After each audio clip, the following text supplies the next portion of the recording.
Graça e paz, meu irmão, gratidão dou a Deus pela oportunidade nesse dia 14 de abril de 2025 para poder meditar na palavra do Senhor. Mas antes da nossa meditação, quero reservar um tempinho para poder celebrar o aniversário, o momento de vida do meu sobrinho Wesley Caian.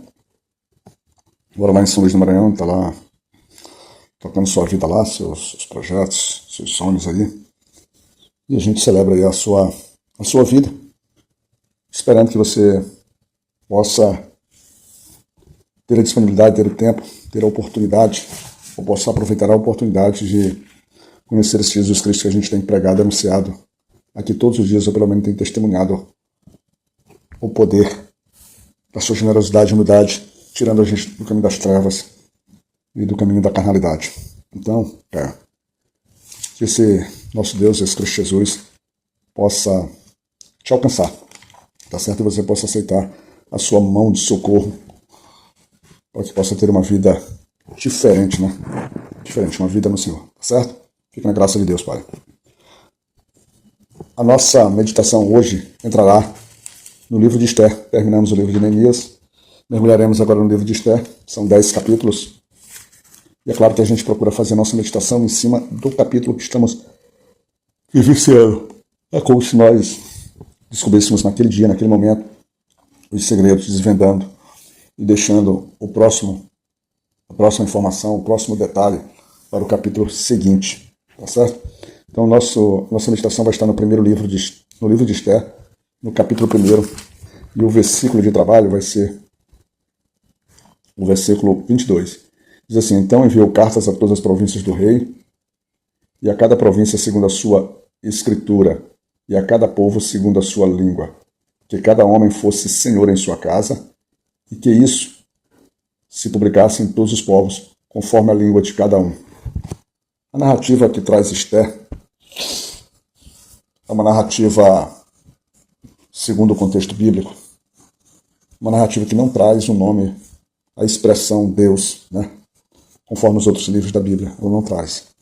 Ela vai trazendo vamos dizer assim, uma história em que haverá um homem e uma mulher, que é Mardoqueu, e ora é chamada de sua sobrinha, ora é chamada de sua prima Esther, Mardoqueu, o rei Assuero, um personagem chamado Amã. São os principais elementos desse conto, em que a própria linhagem de Mardoqueu como judeu, Esther como judia, e Amã, que não lembro agora se é dos Moabitas, mas que é daqueles povos ali, que é inimigo eterno dos judeus ali, inimigo ferrenho ao longo das histórias, mesmo tendo linhagem ali de pertencimento. Eu não me lembro se ele é outro povo ali, o Amã. Então essa história vai envolver, mas a gente vai ver na mão de Deus poderoso. E aqui é uma consequência, quando a gente lê esse versículo 22, é uma consequência de uma ação, de uma resposta que é dada. Nós temos um cenário em que o rei Assuero, no propósito de mostrar sua grandeza aos seus príncipes, ou aqueles que, vamos dizer assim, estariam subjugados ao poder do rei Persa, o rei Persa Assuero, também conhecido como Xerxes, ele resolve fazer uma celebração no 3º ano do seu reinado a todos aqueles que estão sobre, vamos dizer assim, ao seu governo, todos os príncipes que estão aos seus governos.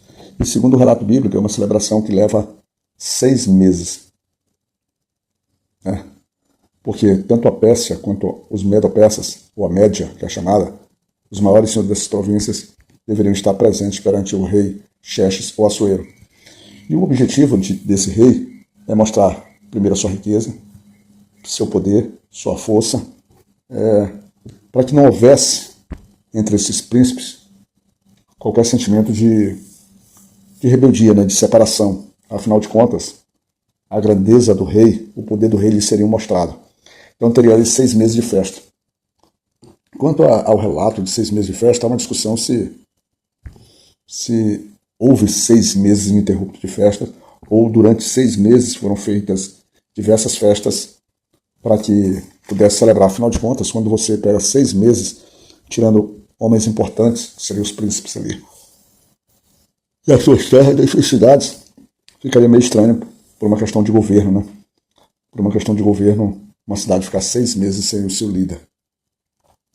Mas a narrativa ela traz, como 6 meses de festa, a gente vai focar nesse sentido.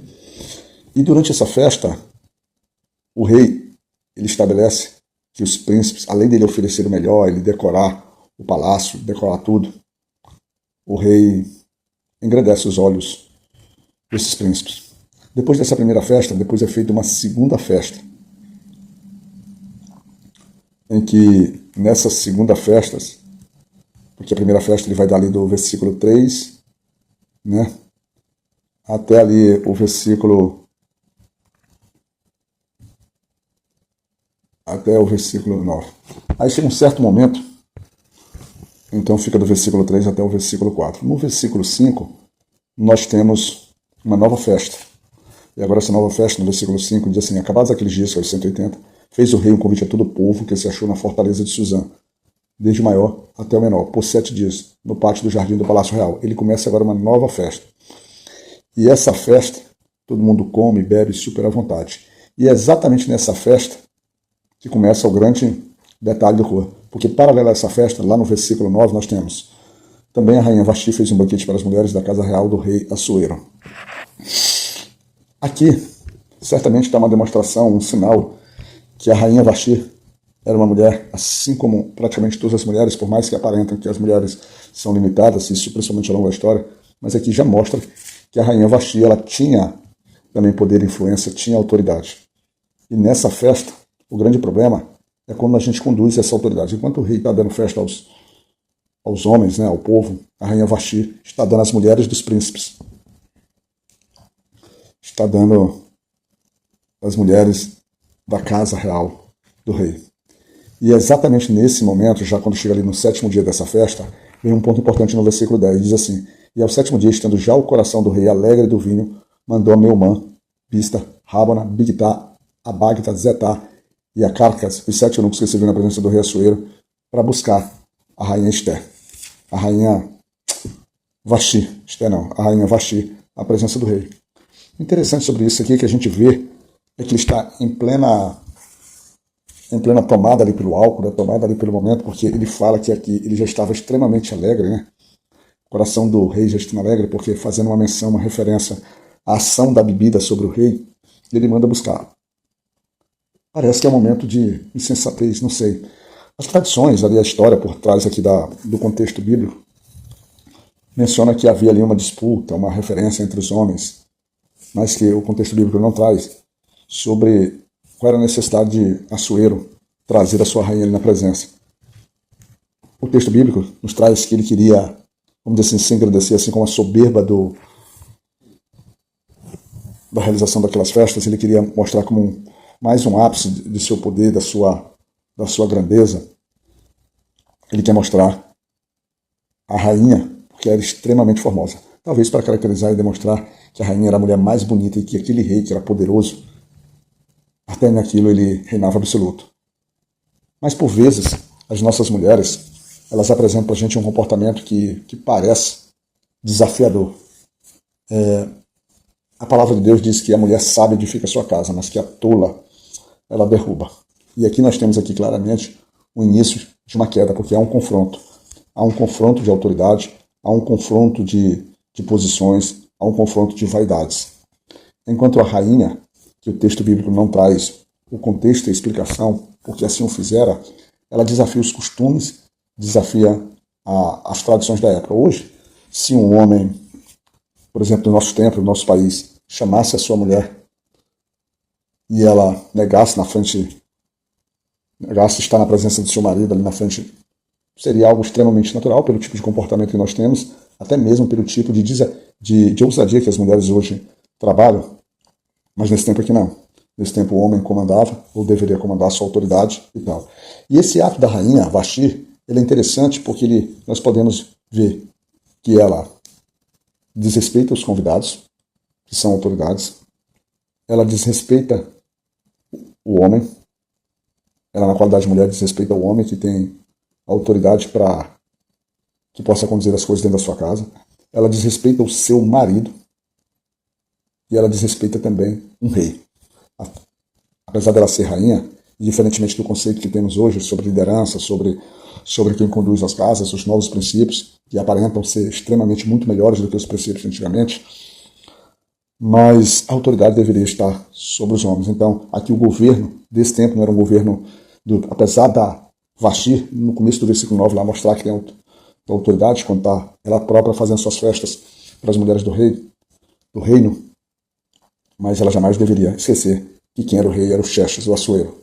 Então ela acaba desrespeitando uma série de pessoas, vamos dizer assim, pelo menos 3 pessoas claramente.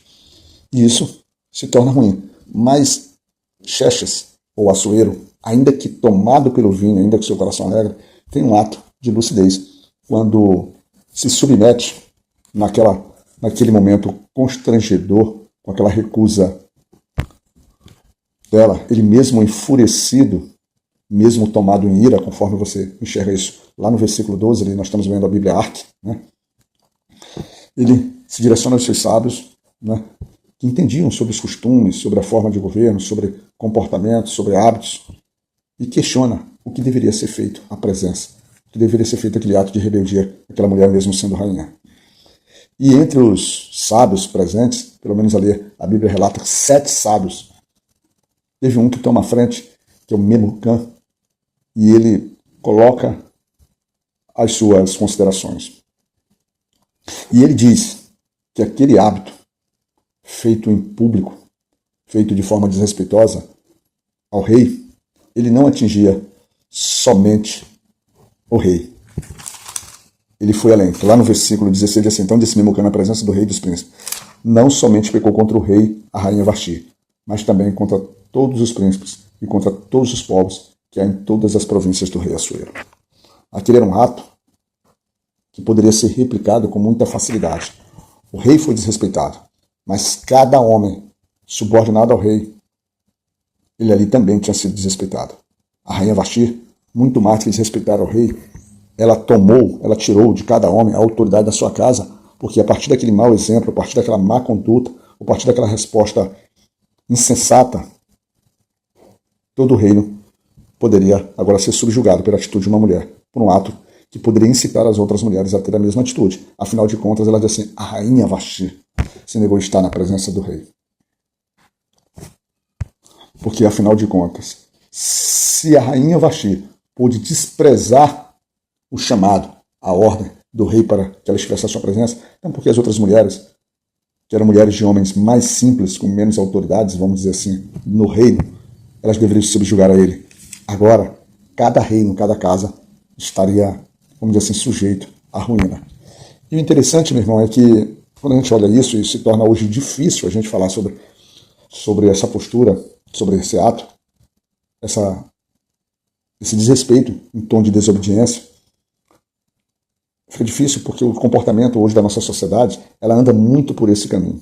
As mulheres, nesse desenvolvimento que é necessário, o mundo é diferente, nessa busca de compartilhamento de decisões, ela por vezes, que ela já tem um novo comportamento, ela por vezes, ela atropela os seus maridos com muito mais facilidade.